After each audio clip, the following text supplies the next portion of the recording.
নিষিদ্ধ পল্লীর এক আলোকসজ্জিত ঘরের বিছানায় অন্তরঙ্গ মুহূর্ত কাটাচ্ছে দুজন মানব মানবী। যদিও সন্ধ্যের পরে এই জায়গাটার কোলাহল কিংবা ব্যস্ততা সব বেড়ে যায়, তবে ফিরোজের এই জায়গাটায় আসার কোনো নির্দিষ্ট সময় নেই। যখন মন চায় তখনই আসে। ফোনের শব্দে ফিরোজ বেশ বিরক্ত হলো নিজের কাজে বাধা সৃষ্টি হওয়ায়। ফিরোজ ফোনটা রিসিভ করতে চাইল, তবে টুম্পা ওকে ছাড়ল না। নিজের সাথে আরো ভালো করে জড়িয়ে নিল ফিরোজকে। ফিরোজও খুব বেশি পাত্তা দিল না, তবে মুহূর্তের ব্যবধানে আবারও ফোনটা শব্দ করে চেঁচিয়ে উঠল। এবারে ফিরোজ প্রচন্ড বিরক্ত হলো, সেই সাথে টুম্পাও। টুম্পার থেকে নিজেকে ছাড়িয়ে নিয়ে ফোনটা কানে ধরে অপর পাশে থাকা ব্যক্তিকে উদ্দেশ্য করে অশ্রাব্য গালি দিয়ে বলল, তোরে বইলা আসি নাই যে আমারে যেন এখন কেউ বিরক্ত না করে। ছেলেটা বোধ হয় একটু থতমত খেলো, তবে যেহেতু এখন কল করে ফেলেছে, কেন কল করেছে সেই কারণটা না বলে তো ফোন রাখা যাবে না। তবে প্রথমে ক্ষমা চাইতে হবে নিজের অপরাধের জন্য। ছেলেটা বলল, ক্ষমা করবেন ভাই, আসলে একখান খবর দেওয়ার জন্য আপনারে ফোন করছিলাম। ফিরোজ বলল, কি খবর? ছেলেটা বলল, ভাই বাজারে আর্য ভাবি আসছে। মুহূর্তের মাঝে ফিরোজের অভিব্যক্তি বদলালো। নিজের উন্মুক্ত বুকের উপরে মাথা রাখা টুম্পাকে সরিয়ে দিল। উঠে বসে তাড়াহুড়ো কণ্ঠে ছেলেটাকে উদ্দেশ্য করে বলল, 10 মিনিট দ্বারা আমি আসছি। ফিরোজ তাড়াহুড়ো করে ফোনটা রেখে গায়ে টি শার্টটা জড়ালো। হঠাৎ করে ফিরোজের এত তাড়াহুড়ো টুম্পার মনে অনেক প্রশ্নের সৃষ্টি করলো। এই তো একটু আগে এসে বলল আজ নাকি হাতে অনেক সময় নিয়ে এসেছে, যাওয়ার কোনো তাড়াহুড়ো নেই, তবে এখন এত তাড়া কিসের? প্রশ্নাত্মক গলায় জিজ্ঞেস করলো, কোথায় যাচ্ছ তুমি, আর কে কল করেছিল? ফিরোজ ব্যস্ত গলায় বলল, দলের একটা ছেলে কল করেছিল, আরজু এসেছে বাজারে। আরজু নামটা শুনতেই টুম্পার বুকের ভেতরটা কেমন যেন মোচড় দিয়ে উঠল। টুম্পা জানে ওর কষ্ট হওয়া উচিত না, কিন্তু তারপরও কষ্ট হলো। টুম্পা বলল, আরজু এসেছে এজন্য এভাবে আমাকে ফেলে চলে যাচ্ছ? ফিরোজ বলল, এটা তো আজকে নতুন না যে আরজুর জন্য তোমায় আমি ফেলে রেখে যাচ্ছি। পুরনো কথায় এত কষ্ট পাওয়ার কিছুই নেই। টুম্পা বিছানার এক কোনায় পড়ে থাকা শাড়িটা কোনো রকমে গায়ে জড়ালো। বিছানা থেকে নেমে ফিরোজের মুখোমুখি দাঁড়ালো। ফিরোজ ততক্ষণে বেরিয়ে পড়ার জন্য একেবারে তৈরি, যাওয়ার জন্য পা বাড়ালো। তবে টুম্পা ফিরোজের পথ আটকালে ফিরোজ বেশ বিরক্ত হয়। ফিরোজ বলল, কি সমস্যা, আটকাচ্ছ কেন? টুম্পা হাতের আজলায় ফিরোজের মুখটা নিল। চোখে মুখে তার কত আকুতি ফিরোজকে যেতে না দেবার জন্য, কত কষ্ট হচ্ছে ফিরোজ ওকে ফেলে রেখে যাচ্ছে এজন্য।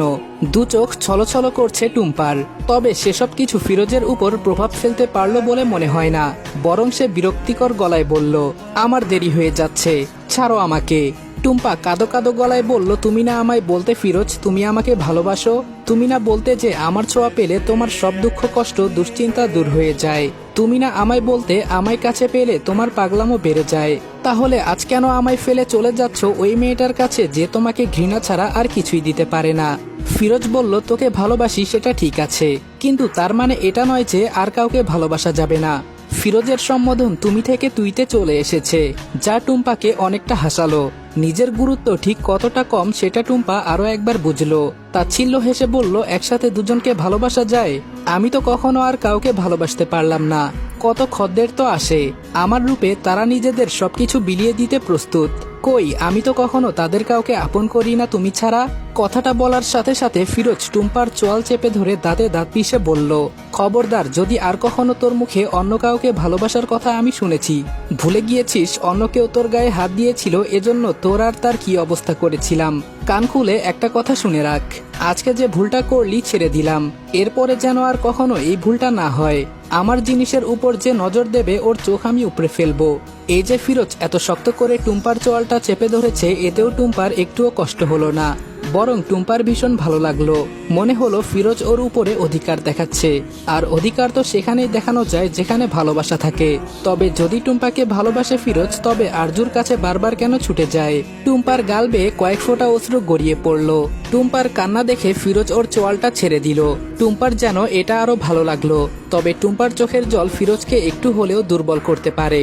ফিরোজের সারা মুখে অজস্র চুমু খেয়ে বলল, আমি জানি তুমি আমাকে ভালোবাসো, তবে আরজুকে ছেড়ে দাও না, বিয়ে করে নাও আমাকে। আমাকে এই অন্ধকার জীবন থেকে মুক্তি দাও। তুমি তো চাইলেই পারো, বলো, আমরা দুজন সংসার করি, চলো না? আমারও একটা সংসার হোক, এই অন্ধকার জগতের বাহিরে আমারও একটা ঘর হোক, আমিও একটু ভালোবাসা পাই তোমার থেকে। ফিরোজ গম্ভীর গলায় বলল, ছাড় আমাকে। টুম্পা ছাড়লো না, আরো শক্ত করে জড়িয়ে ধরলো। এবারে তার আকুতি আর কান্নার বেগ দুইটাই বাড়লো। হাউমাউ করে কেঁদে উঠে বলল, আমাকে ছেড়ে যেও না ফিরোজ, ওই মেয়ের কাছে তোমার বারবার ছুটে যাওয়া আমাকে খুব কষ্ট দেয়, আমার হৃদয়ের রক্তক্ষরণ হয়। মনে হয় কেউ বারবার ছুরি দিয়ে সামনে আঘাত করে যাচ্ছে ওখানটায়। আমি তো তোমাকে ভালোবেসে ফেলেছি, তোমার ভাগ আমি কাউকে দিতে পারবো না। তুমি আরজুকে ভুলে যাও, আমাকে বিয়ে করে নাও, আমরা দুজন সংসার করব। ফিরোজ এবার নিজের রাগকে কোনোভাবেই কন্ট্রোল করতে পারল না। টুম্পাকে নিজের থেকে ছাড়িয়ে ছুঁড়ে মারল বিছানার উপরে। টুম্পা হুমড়ি খেয়ে বিছানার উপরে পড়ল, হাঁটুতে একটু ব্যথাও পেল। পেছনে দাঁড়ানো ফিরোজ তাচ্ছিল্য ভরা কণ্ঠে বলল, তুই হলি পতিতা, তোদেরকে শুধু কয়েক মুহূর্তের আনন্দের জন্য বিছানাতেই মানায়, সংসারে না।